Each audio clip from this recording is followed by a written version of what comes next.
I just found it. Today on First Cup, it's Thursday, so we got another episode of Martial Arts Radio. I'm going to tell you about my day yesterday. I'm going to tell you why I went to bed at 8 o'clock. And I'm going to tell you about where I'm staying. So stick around, because I actually have coffee today. I'm going to pretend that first 30 seconds didn't exist, and then we're going to use the second 30 seconds. So live in 3, 2, 1. Good morning, everyone, and welcome. Today is Thursday. It's March 3rd, 3322. My name is Jeremy, and this is my first cup of coffee. I've missed coffee. I don't even care how terrible that is. It's coffee. Good morning, Nathan. Good morning, Jenny. Good morning, Tommy. Good morning to all of you, whether you're watching live, later, listening, or maybe one of the birds outside of my room that has been going since 4:30. I appreciate you for joining me. The show today may just be sitting here and making mildly suggestive noises while I drink coffee, because that's kind of how I'm feeling right now. Good morning, Andy and Dennis. I may have said Dennis. I'm not awake. I'm still exhausted. Yesterday was exhausting. I barely slept before because I was partying with people. Good morning, Cocoa Beach. Watching the way. There we go. I hope you have a great time. Good morning, Brian. And I can already see that like my Wi-Fi is kind of sketchy here. So actually, let me try. I'm going to reduce the quality on the webcam. Maybe that helps us a little bit. We're going to take it down to, too blurry, Jeremy.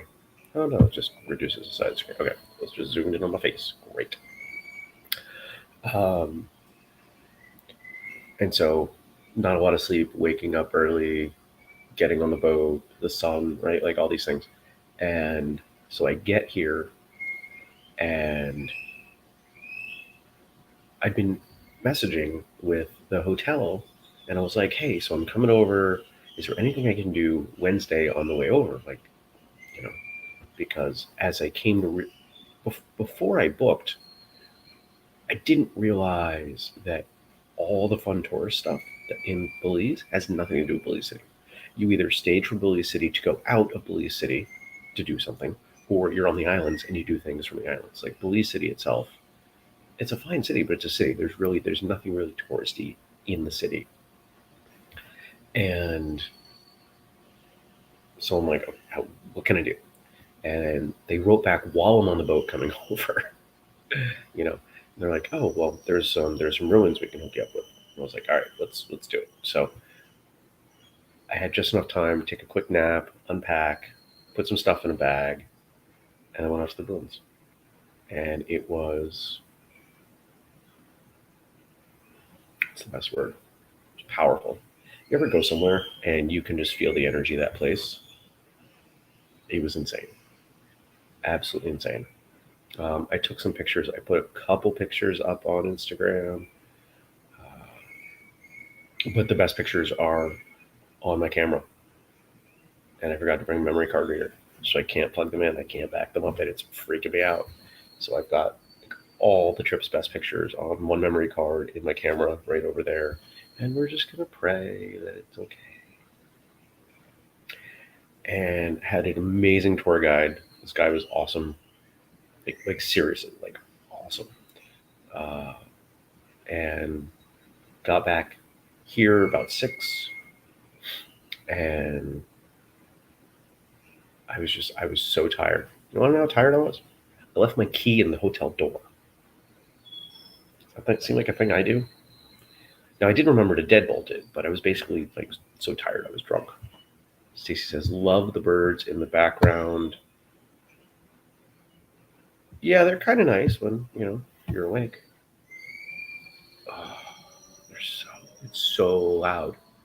Because from there's an open balcony out there, which doesn't really have a good view unless you want to sit and look at the birds or people in the hotel across the way. This is a really interesting spot. Um, I'm not quite sure why I booked this because I never book things like this. This is like it's like a B&B grew up, right? It's got a bunch more rooms. Here's the hotel key. The number 13 is actually lucky for me. So, um, and and I get here I haven't even checked in. I haven't even gone up the stairs to check in on the second floor, which is brutal. But I instantly got this vibe. I said, this is a place like grandmas would like. And not even like current grandma, but like my grandmother would have loved. And I can prove it to you with one thing. And some of you watching or listening, I guess those are the two ways. Some of you will guess this. Okay. So there's a little coffee maker in the room. There was only one kind of sweetener next to it. Equal. It's the most grandma thing. Uh, Now, for some bizarre reason, when I was staying at the hotel, which is like 2 blocks that way, and I was getting ready to pack up and leave, I had not used any of the sugar packets, and I said, I'm going to bring those. So I brought a couple of them because this is not good coffee. It's like Maxwell House packet of whatever. Um, and I figured I would throw some sugar in just to fix it a bit. Stacy says, are you calling me a grandma? If you use equal in your coffee, yes, I am.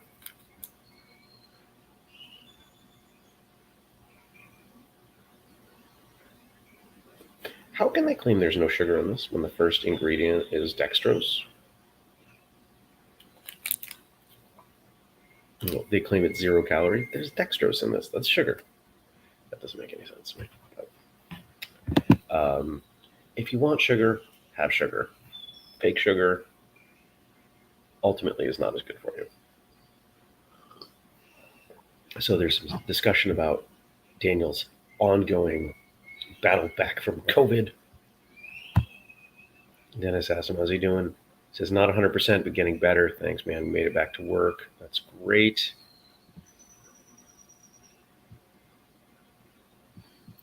All right. Apparently, a bunch of you use equal in your coffee. I'm not going to tell you can't.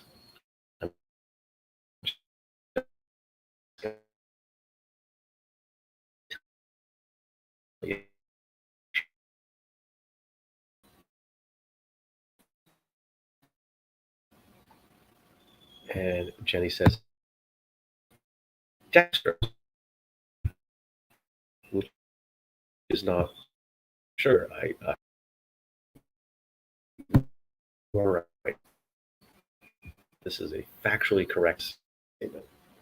There's something I was going to tell you. Oh, it's raining. It's like the first real one. So, um, see, I just ate 20 years and came to kids. Guess what? I'm bring kids now. Like there are kids one time. Kids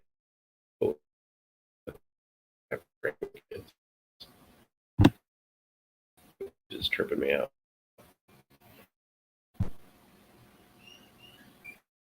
But you can't out science.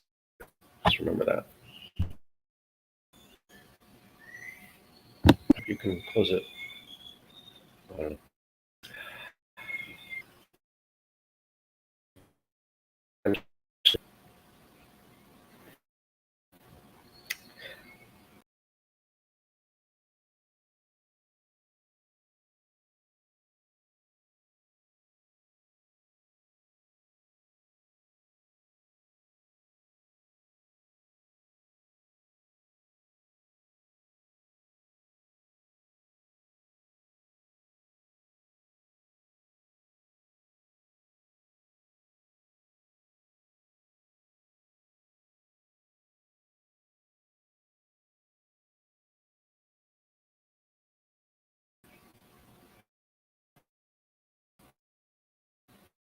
I'm going to keep calling you. Hey, maybe we're back. Okay. Tommy says, with stevia over saccharin any day if you want sweetener.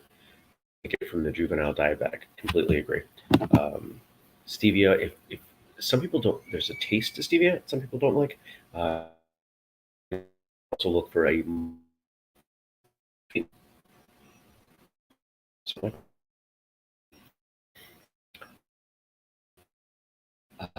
and don't underestimate the perceived sweetening. It's like I put it in a book.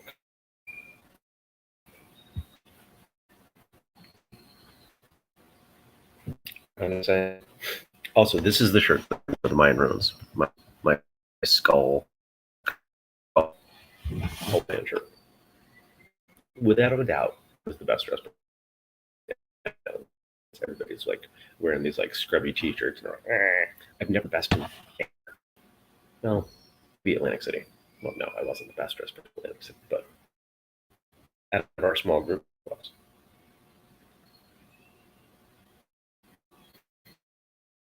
Yeah, yeah, I'll give myself that one. Um,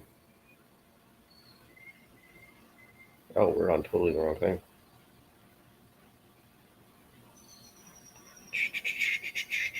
Okay, here we go. What episode is today? I don't even know. What do we do? Everything takes so much longer. We're going, we're going.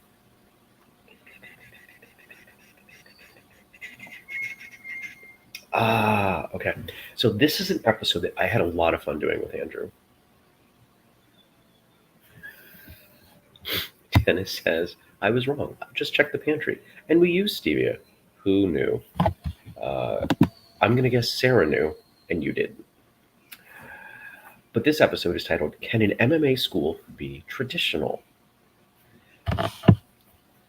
I've been having a lot of fun with Andrew doing these episodes where we're taking what is typically a very divisive and thick black line for a lot of people between MMA and TMA or traditional martial arts, and having some discussion about various aspects and showing that there is some synchronicity there.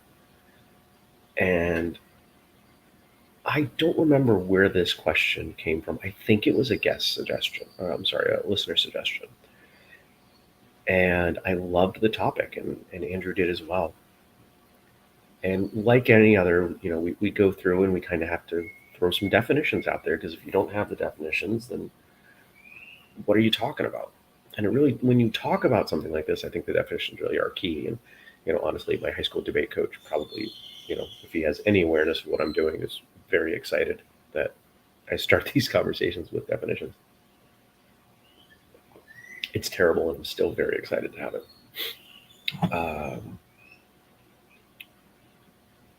But the short answer is yes. An MMA school can be traditional under certain circumstances. And I hope that you do check out that episode. It's up on YouTube now. Is it? Is it live? Yes. Looks like Andrew already did the stuff with it. So I'm going to guess that means that he didn't sleep well. So sorry. All right. So episode, check it out. Give me some feedback. Let me know. And if you have other angles of attack, not attack on MMA, but attack on the dichotomy. Because look, my issues with MMA, in short, really are not with MMA. They are with certain practitioners, and more specifically, the professional presentation of MMA. More specifically, the UFC and their ever devolving standards of um, ethics, integrity, etc. I'm taking a risk and pouring hot coffee over my lap. All is well. We did not spill. Okay, cool.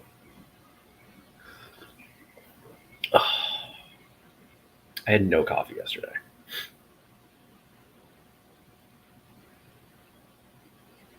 I had 1 cup the day before, 2 cups the day before that. It's like removing an arm. It's just completely inadequate. Um, I'm I checked the weather for back home, and it looks like I'm missing. I picked the perfect time to go away because when I come back, the highs are above freezing for the next like 8 days. Stacy asked me, caffeine withdrawal, none. And this has been pretty historic. That's historical for me. Like that's how it usually goes. When I get sick, which is rare, I don't drink coffee because I don't need it. I'm in bed sleeping, and I never have an issue. I've gone off caffeine like cold turkey probably a dozen times in my life. Never had caffeine withdrawal.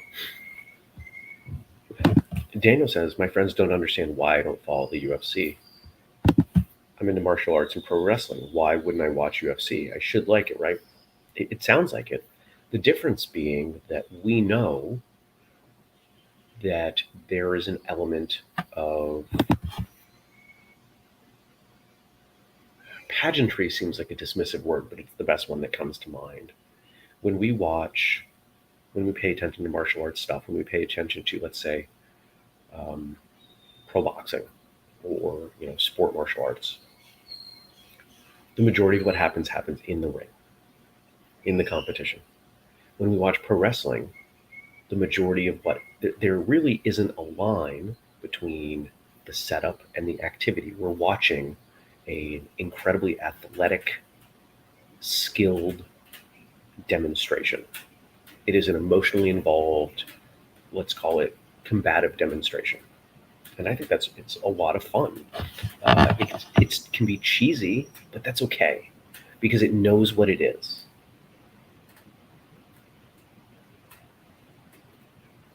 The UFC tries to switch between the two. And they're finding that the more and more they make it controversial and rude and disrespectful, the more they create an emotional response. And that gets people involved. The very things that I dislike about major media and the way they present news are the very things I dislike about the UFC. It's that they take something which has an objective element, two people fighting in a ring in a combative contest is about as objective as you get. The referees rarely make a decision that is subjective, right? I mean, once in a while, it's like, should this guy continue, right? But quite often, it's a knockout, or it is very clear. Okay, we can stop this because this guy clearly won. Like the chance of this other person coming back is incredibly small, right? Like that's most of the time. And I think that that's something that a lot of us resonate with there. And it's why sport martial arts gets criticism if people really do appreciate that. Like they have a hard time saying, okay, kind of the same thing with the news. Um, there's more than enough to pay attention to in the news over the last few years. And I miss when news was reporting facts, giving you the information, and letting you make a decision for yourself how to feel. And we live in a time now where news headlines will sometimes even include the words, how to feel about. I don't want you to tell me how to feel about it. I want you to give me the information.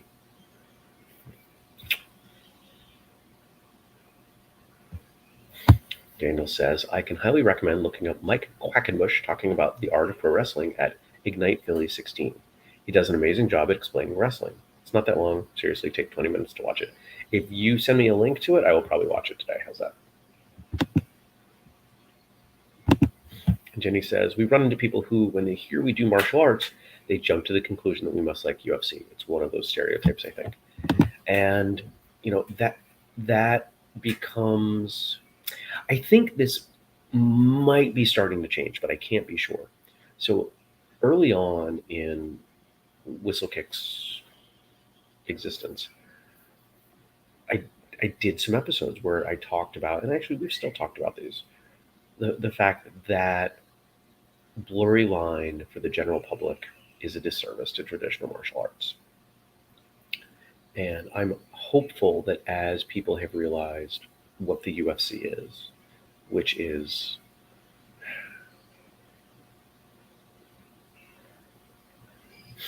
I'm not prepared to make that statement. I need to sit with that for a while.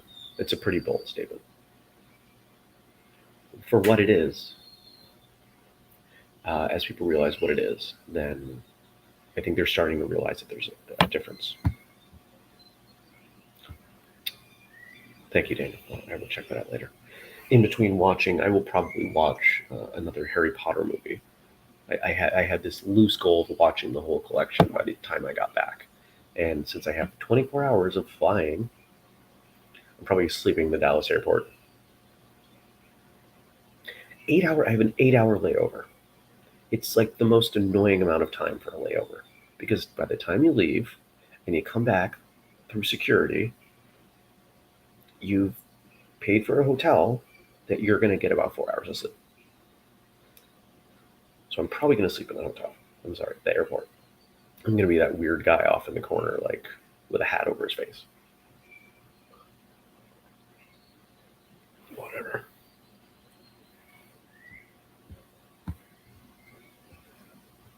This is a great point. Um, Dennis says Superfoot Wallace's opposition to MMA is three words: ground and pound. At that point, it's no longer sport, and I would concur. Um, so I actually I can push back a hair on this because the true ground and pound, if this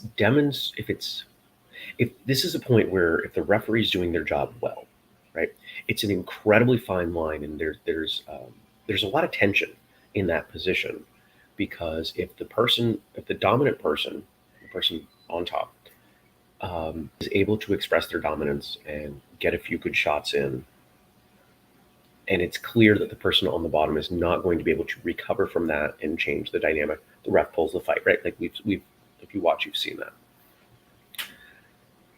But I've watched enough MMA that I've seen people manage to work out of that, and it's one of the elements of it's probably the element of BJJ that I find most amazing is training that position, that bottom position, guard position, and the ability to escape. I think it's really cool.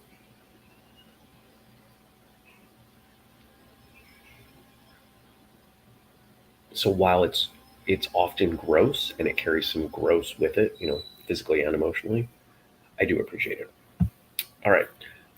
Let's switch gears. So I don't think I've shared. Nope, that's not prep for sharing it. So let me do that. Frank sent over some quotes from a musician that I really do appreciate. Somebody I really like, Aretha Franklin. That's because it's women, right? Women's History Month. Is that the right one? Double checking. Yeah, Women's History Month. So we've got three quotes from Aretha Franklin. Here we'll start off. Women have broken through the glass ceiling, and they're now more and more in the power seats. So let me say something that to me it's not controversial, but if I said it in a big crowd, I might get some boos or something, or some pushback. It is really easy for us to look at time on the scale of a human life. Okay?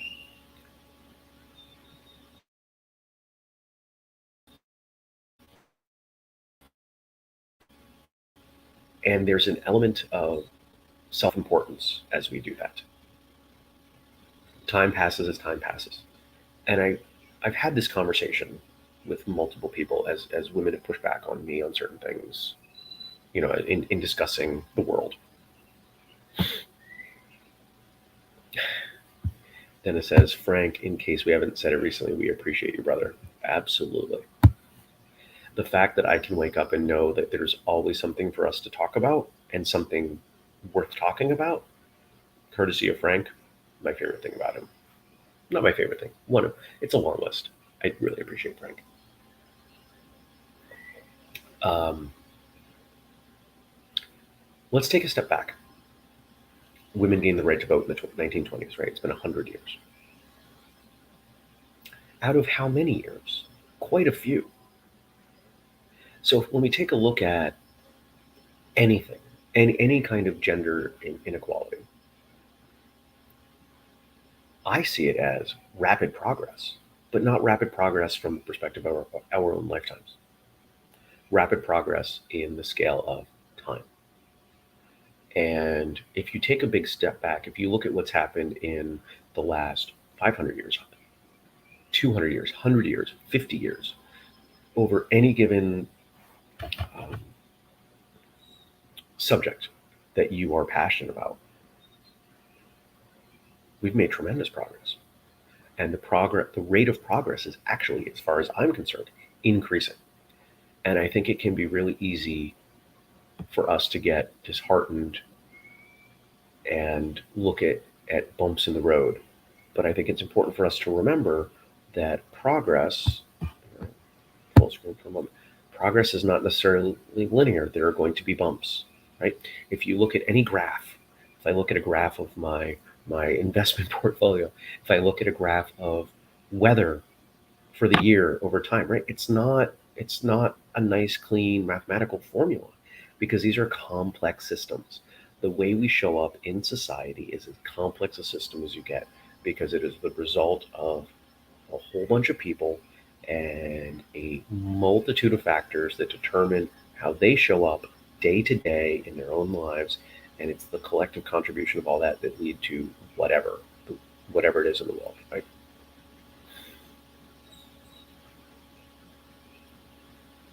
This is a place.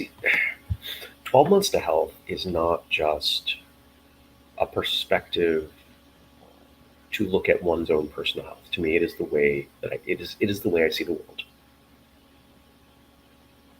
I cannot. Let's pick a cause. Let's take the cause of, I don't know. Let's say one of those birds out there is endangered. Okay, probably is.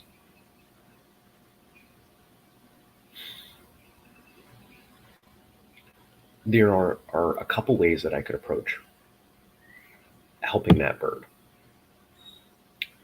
I could go really hard and invest all my money and start a foundation and tell everyone I know and have fundraisers and lobby the Belizean government and do all these things. And what's likely to happen? I'm going to get burned out. I'm going to get tired. I'm going to run out of money. And 5 to 10 years later, I'm probably going to be spent. Or I could do what this one guy, kind of similar to what this one guy out on the island did for the iguanas. He bought some land, a little bit of land, and created an environment that was welcoming to iguanas. And he fed them. And he set up a little box for people to donate money if they appreciated what he built. And he just kept working on it. And now 20 years later, it's been recognized by the Belizean government as a nature preserve. And now he's got access to some additional resources. And he's just kind of chipping away. And the most important thing is that spirit of going in there, you feel about the iguanas. Now he could have, figuratively beaten us in the face about iguanas, just as I could about that bird or what we could about any subject. But instead, he invited us into his world to experience the iguanas in his way and watch him feed one a banana, peel and all, by the way. They preferred the inside, but they ate the peel. I watched one iguana eat 4 bananas. I'm not joking. 4 full bananas. This guy like is just an iguana, like a big iguana, but he ate like his body weight in banana. And he told the story about his friend that had passed away named Archie, which is why he called almost all the iguanas Archie. And it very subtly shifts the way I think of iguanas. And how many people a day does he have that experience with, right? So it's not changing one person's mind intensely, it's changing everyone's mind subtly, right? It's small habits over time.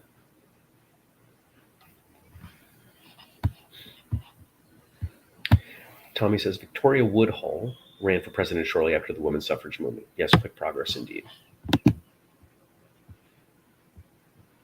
Daniel says this is the way. Very much so.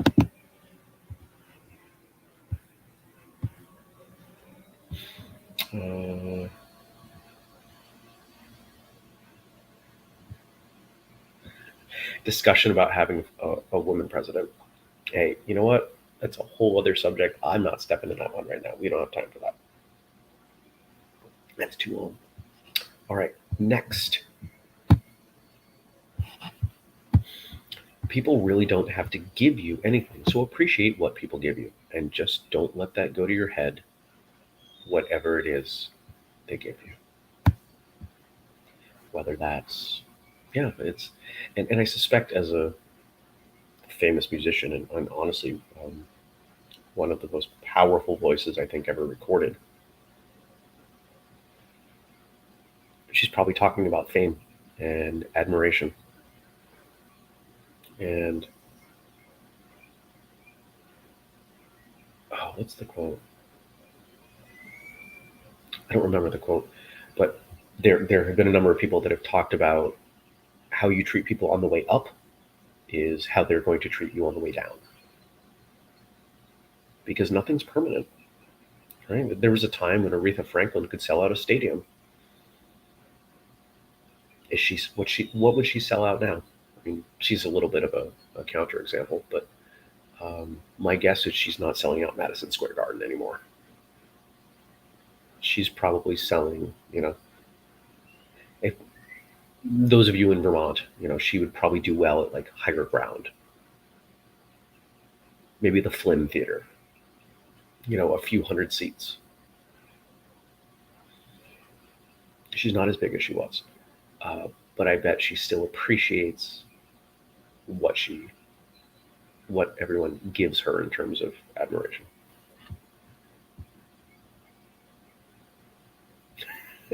Jenny, I'm not going to put that up, but yes. Those of you in the Facebook chat can see what she's saying. I'm almost done with coffee. And it's getting cold. Oh, brutal. All right, last quote here from Aretha Franklin. Music does a lot of things for a lot of people, that's for sure. It's transporting for sure. It can take you right back, years back, to the very moment certain things happen in your life. It's uplifting, it's encouraging, it's strengthening. Music is universal.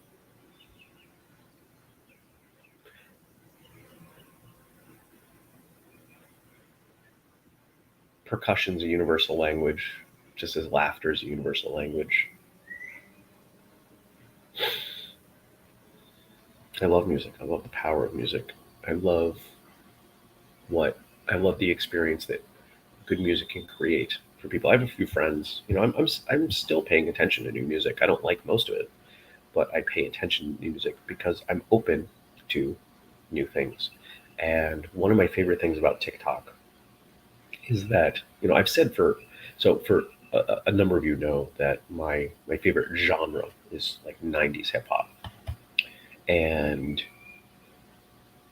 somewhat through the 2000s, there were musicians who came out who still had some of that style, but through the 2010s, no, they did not.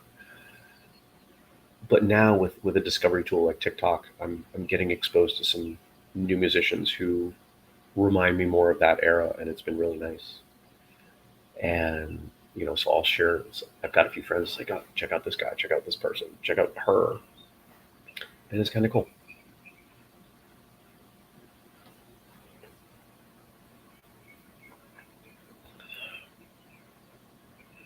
I miss live music. I haven't been to a live show in a couple of years, obviously. Stacy says, I've totally got a playlist of songs I picked up off TikTok. Hashtag TikTok tunes. TikTok. If I could come through and just digitally slap the majority of martial artists on TikTok, I would. Because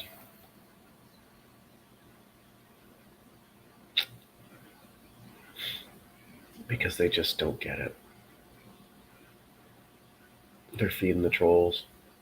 Get out of the way. Stop feeding the trolls.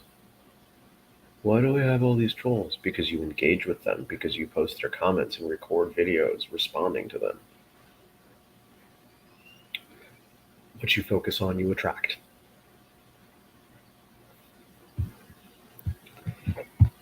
Jenny says, virtually slap? You mean virtually roundhouse kick? No, I actually would slap them. Because, you know what? Virtually spank is probably better because they act like children. Yes, if I had a child, I would spank it. I don't mean beat it. Well, on the butt. As a startle, not violence. But Jeremy, you're not supposed to hit kids. I'm not talking about hitting kids. And I as my Taekwondo instructor, so I literally get paid to hit kids.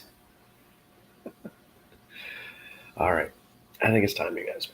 Time to go. Time to figure out if putting another load of water through this coffee is worthwhile. The answer is no, but the question is whether I'm going to do it. I hope you have a great day. I still don't know what I'm going to do, but as long as it's raining, I do. It's remain in the room. I hope you leave me some stuff to talk about tomorrow.